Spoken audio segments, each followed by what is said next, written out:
வணக்கம். விஎஸ் ஜோதிடம். இந்த ஜோதிட சேனலில் கன்னி ராசி பங்குனி மாத ராசி பலன்கள். கன்னி ராசிக்காரர்களுக்கு பங்குனி மாதத்தில் கிரகங்கள் தரக்கூடிய மாற்றங்களால் எவ்வளவு சிறப்பான பலன்கள் கிடைக்கப் போகிறது என்பதை பார்ப்பதுதான் இந்த பதிவு. கன்னி ராசி, புதன் பகவான் ஆட்சி, உச்சம், மூலத்திரிகோணம் பெறுகின்ற மிகப்பெரிய சக்தி வாய்ந்த ஒரு ராசி என்று கன்னி ராசிக்காரர்களை சொல்லலாம்.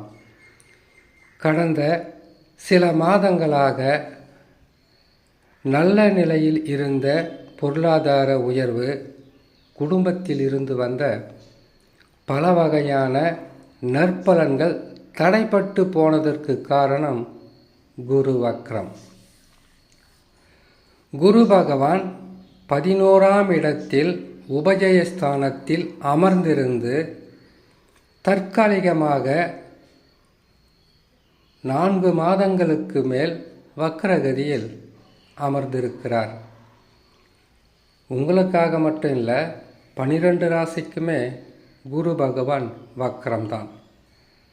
அப்படி வக்ரம் பெற்று அமர்ந்திருக்கக்கூடிய குரு பகவான் பொருளாதாரத்தில் சில தடுமாற்றங்களும் தடைகளும், நல்ல நிலையில் உங்களுடைய வாழ்க்கையில் நடந்து கொண்டிருந்த சந்தோஷமான விஷயங்களில் சில நேரங்களில் பிரச்சனைகளும் தந்தது உண்மைதான்.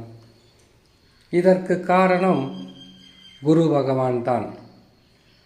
இந்த குரு பகவான் மே மாதம் வக்ர நிவர்த்தி பெற்று விடுவார்.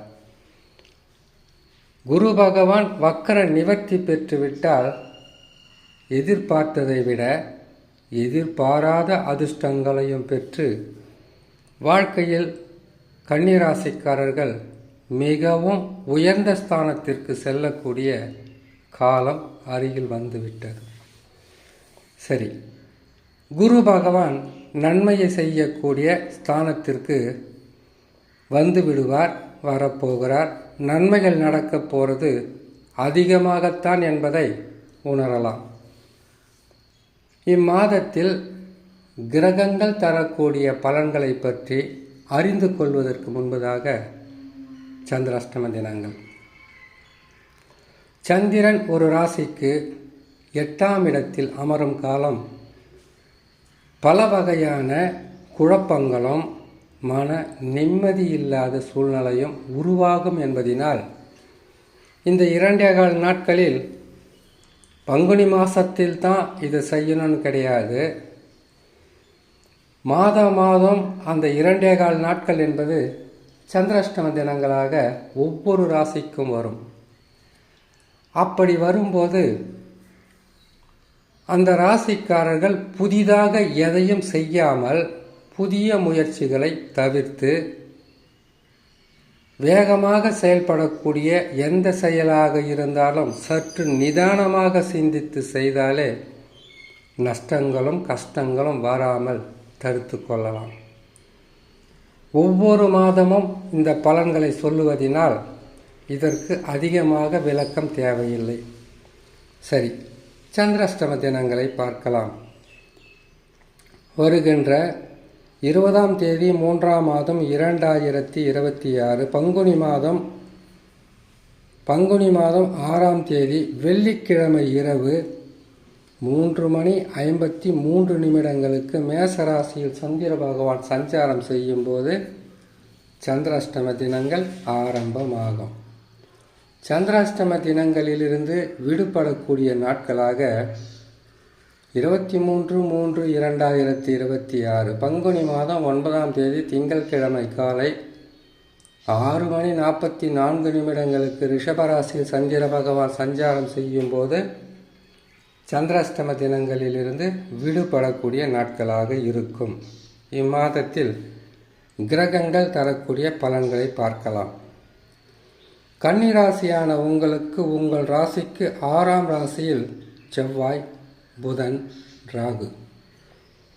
பாவ கிரகங்கள் 2 கிரகங்கள் செவ்வாயும் ராகுவும் 6ஆம் இடத்தில் இருப்பது பல வகையான நன்மைகளை செய்யக்கூடிய ஸ்தானத்தில் இருந்தாலும் உங்கள் ராசி அதிபதி 6இல் இருப்பதினால் ருணரோக சத்ரும் இந்த ஸ்தானத்தை குறிக்கிறது. அதனால் இம்மாதத்தில் சிறு தடைகளோ தேவையில்லாத குழப்பங்களோ இருந்தால் இம்மாதம் சற்று பொறுமையாக இருப்பது நல்லது. சூரியன், சனி, சுக்கிர பகவான் 3 கிரகங்களும் இணைந்து ராசிக்கு 7இல் அமர்ந்திருப்பதினால் உறவுகளால் நன்மையும் நண்பர்களால் நன்மையும் நடந்தாலும் இதற்கு பின்னால் ஒரு சதி இருக்கும். எந்த நன்மையாக நடப்பதாக இருந்தாலும் சரி, பொறுமையாக சிந்தித்து செயல்பட்டால் அதில் இருக்கக்கூடிய தீமையை நீங்களாகவே தெரிந்து கொண்டு விலகிவிடலாம். சுக்கிரனை பொறுத்தவரையில் 7ஆம் ராசியில் உச்சம் பெற்று இருப்பது மிகவும் சிறப்புத்தான். ஆனால் சனியுடன் சூரியனும் இணைந்திருப்பதினால் இதில்தான் குழப்பங்கள் வரும். கவனமாக இருக்க வேண்டும். குரு பகவான் ராசிக்கு 10இல் மே மாதம் பயிற்சி பெற்று மிகவும் சிறப்பான பலன்களை தரக்கூடிய ஸ்தானத்திற்கு குரு பகவான் வந்து விடுவார். 1 மாதம் இடையில் பொறுமையாக இருக்க வேண்டும்.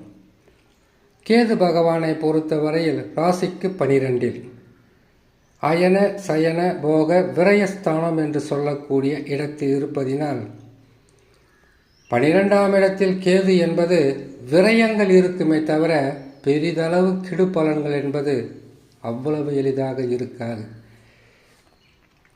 ஏன்னா அதிகமான கெடு பலன்களை இப்பொழுது தரக்கூடிய கிரகமாக இருப்பது சனி பகவான் தான்.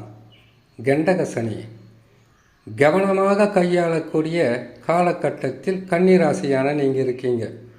தடைகள் இருந்தால், தடுமாற்றங்கள் இருந்தால், வருகின்ற காசு பணத்தில் சில தாமத நேரங்கள் இருந்தால் இதற்கு நீங்கள் வணங்க வேண்டிய கிரகங்கள் எது என்றால் குரு பகவான் தான். குரு தட்சிணாமூர்த்தியை வணங்கி வருவது தடைகள் விலகும், நற்பலன்கள் அதிகரிக்கும், தொடர் நன்மைகளை பெறலாம் என்று சொல்லி இன்னொரு நல்ல பதிவில் உங்களை நான் சந்திக்கிறேன். நன்றி, வணக்கம்.